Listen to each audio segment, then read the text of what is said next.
ময়নাদের জন্য মুরগি বসাইলাম, খাবে তারা।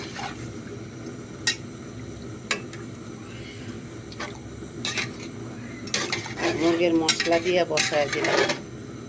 মুরগির মশলা দিয়ে বসাইলে তখন মাংসটা খেতে আর কি ইয়ে হয়, মানে ভালো গ্রান করে, তখন খায়। এমনি এমনি তো হলুদ মরিচ দিই না, মুরগির মশলাটা দিই, হালকা হয়তো একটু জাল লাগে, কিন্তু গ্রানটা সুন্দর হয়। গ্রানটা সুন্দর হওয়ার কারণে তারা আর কি খায়। এই যে কলিজা, একবারে তাজা কলিজা মুরগির, মাত্র কেটে নিয়ে আসলো, মাংস বসাই দিলাম। সরাও, রাখি রাখি রাখি বসাই দিলাম। হচ্ছে আমার, এটা হচ্ছে বাইরে থেকে আনছি ওরে, এটা বাতাসির বাচ্চা রাখি। এ হচ্ছে সুসা। বাইরে থাকতে শুরু সময় মাছ টাছ ফিক্কা দিয়ে দিতাম, মাংস ফিক্কা দিতাম, খাইতো। এখন হলো মুরগি টুরগি আনলে সে পাগল হয়ে যায়, পাগল, দেখেন লাল টুকটুকি পাগল হয়ে যায়, পাগল হয়ে যায়, পাগল।